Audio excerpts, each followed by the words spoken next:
Hi everybody and welcome to Dungeons and Drams. Today we're going to be talking about roll tables because I love roll tables in that they are inspirational, not that they are super helpful. For example, if I go search for a roll table, I'm going to probably come across Reddit. They have the D100 lists, which are awesome. It's a whole bunch of people coming together, think of 100 different things that could randomly happen. But rarely are those options going to be applicable to your campaign. And that's where I think AI can really help us out. If we feed it the right information, we can get a very, very relevant roll table where any choice is going to be a good one, and we can explore the 3 pillars of gameplay. So let's go over into ChatGPT and talk about the prompt. We're going to start off like we always do. I am a dungeon master playing Dungeons and Dragons 5th edition. This tells us who we are and what we're trying to do. I need to create a random encounter table consisting of a number of prompts specified below. These encounters should utilize one or more of these gameplay concepts: combat, exploration, and roleplay. So we have our 3 pillars of gameplay that the DMG really pushes and I think are important. I may give you a prompt describing where the characters are, how many players are in the party, what level they are, and how many prompts I want. If not specified, assume 20. I found a lot of times it would come back with 10 or maybe even 5. Maybe I want 20, maybe I want 3, maybe you want to think through some of these prompts. So you can change that to whatever you want, or you can omit any part of this if you want. And you can omit it while you're telling it what you want later on. This is just the parameters that I think are really good for this. You should return a random table that should be thematic and level appropriate. This is the real power of this prompt. It will be what you want, and it will be something that you can just give to your players and they'll have a good time, hopefully. Encounters should be designed with these concepts in mind. These are straight out of the DMG. Create urgency, establish atmosphere, drain character resources, provide assistance, add interest, and reinforce campaign themes. I think that's all great. If it is a combat encounter, try to avoid single monster types. I found that a lot of times it would throw something like, 2 goblins at somebody, but I'm like, yeah, you know what? Maybe a goblin boss and 2 goblins, or a goblin boss and 2 goblins and a mastiff, or something like that. A hyena would be a little bit cooler. So I wanted it to try to mix things up. When possible, only use official content. So it does like to homebrew things sometimes, and I wanted to encourage it not to do that. Although homebrewing is fantastic, and I did a video, actually many of them. Go check the playlist if you want, or check up there. All right, tell me in the prompt which of the gameplay concepts it's based on. So I found this very helpful to have at the beginning of the prompt for it to say, or at the end, what type of encounter it's going to be, role play or combat or whatever. So if I did want to just maybe glance at this and not even necessarily roll, but just glance at it and be like, you know what, I need a combat encounter. That one looks good. It's easy and it's just an easy way to see real quick. So do you understand all of this? Let's make sure it does. Sometimes I love the prompts that comes back. Yes, I understand. As an AI developed by OpenAI, I'm well equipped to generate a table. So I just think that's really funny. It's yes, you are. Anyway. All right. So it basically confirms, and then it asks you for some prompts. So I've written a prompt here that I think is going to be kind of fun. The characters are in an abandoned village that used to hold about 500 people. We do not know why the village was abandoned. There are 4 players in the group. They are all level 8. The theme I'm going for is creepy, solitary, helpless, and mystery. And there should be 20 prompts. So let's see what they are. I just read through a few of these and they're really cool. I actually can already tell you that I would love to use some of these, and I have a place in my world that I might. So I might keep this list. Anyway, so this first one is straight out of a horror movie. So Lost Voices. The characters hear the distant sound of children's laughter and play, but when they follow the noise, they find only an empty, decaying playground. So this is roleplay and exploration.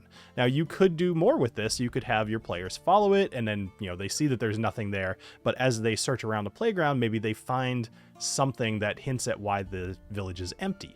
But I'm not going to read through all of these. I'll do like 2 more and then I'm going to roll, and then we'll do something cool with what the value of that roll is. So up next, this one's a combat/exploration. A group of aggressive scavengers composed of a pair of ogres and a small band of kenku scavenging through the rubble mistake the party for rivals and attack. Okay, cool. But it does also give you in the monster manual where their stat blocks are, which is always helpful.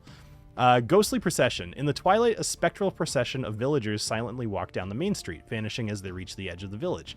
This is another one where your players, maybe they'll look really closely at the people in the procession, and maybe they'll recognize somebody, or maybe they'll just note a characteristic that later on they'll read about, the mayor looked like this, and he was in the procession. Why was he there? Something like that. So let's go ahead and roll. All right, so I rolled a 16. So let's go down to 16. Cursed Treasures, Combat Exploration. A house that was used to store the villagers' valuables is now protected by animated objects. Well, that sounds like a lot of fun. And considering animated objects can be anywhere from tiny to huge with all range of hit points and attack power, that could actually be something just annoying or potentially really deadly. Maybe you drive them from a house that you don't necessarily want them to be in, or maybe you just beat the heck out of them, and if they survive, they get the treasure. Let's roll one more time, and then, again, we'll do something fun with this. 14. Haunted Echoes, Exploration and Roleplay. Inside the village's largest building, any sound made echoes back with whispered words. These echoes may provide clues as to the villager's fate. So, let's say that I am prepping for my session, and I have this list here, but I want a little bit more because maybe I'm just not feeling that creative that day, or I just want something to tie all of these in. So let's go with number 14. So I'm asking the same question that the players are going to ask. Could you elaborate on number 14? I want to know what kind of whispered words the players would hear and what kind of clues they would provide. I love this response because it gives a lot of options too, because your players are going to do some random things. They might say their name, they might say hello, they might even say echo, and it gives an example of what to do in that case. So when the characters enter the village's largest building, they might initially notice an eerie quiet that makes their own footsteps seem excessively loud. Then, when they make a sound, perhaps a shouted greeting, the clang of a dropped weapon, or even an intentional attempt to create an echo, they hear the echo repeat their noise, followed by whispered words. Some of these options could be, if a character yells out, "Hello, is anyone there?" the echo whispers back, "Leave while you can." The loud closing of a door echoes with the whisper, "They're all gone, all gone." The sound of footsteps might return the whisper, "Don't look back, just run." A character's laughter could return a whispered, "It's too late for us." A loud bang or clash echoes back with a desperate, "Hide the children," and then it keeps going. Like, this all came out of nowhere, and this is a cool encounter. And especially if you have an idea in your head of where all these people went, what happened, you could tie these in pretty easily. But since we're here, let's just see what ChatGPT wants to do with it. Can you make up a reason for the village to be abandoned that the players could uncover over time? What happens when they discover the real reason the town is abandoned? After reading what it came up with, I already can picture this whole thing as just its own little separate adventure. And what this did is it took all of those prompts, made a cohesive story out of them all, and then even gave you some ideas of how you could play this. It's awesome. I'm not going to read the whole thing. I'll put it down in the description if you're curious. But basically, there was a celestial event that caused an eldritch creature to be able to basically abduct people and take them, and they disappeared. There's also a night hag. There's a diary hidden in a well. There's haunted visions. There's all kinds of stuff. This is actually a pretty cool little adventure. I don't want to go much past this, but you could do this for any one of those items in that random table, and you could elaborate on any of those. So you could be super prepared for an adventure just based off of this. This video admittedly has a little bit less influence from the Dungeon Master than some of the other ones did, but that's kind of the point. In this case, it's really about providing randomness to your table and then rolling with it. And if you wanted a little bit of help, then you've got it.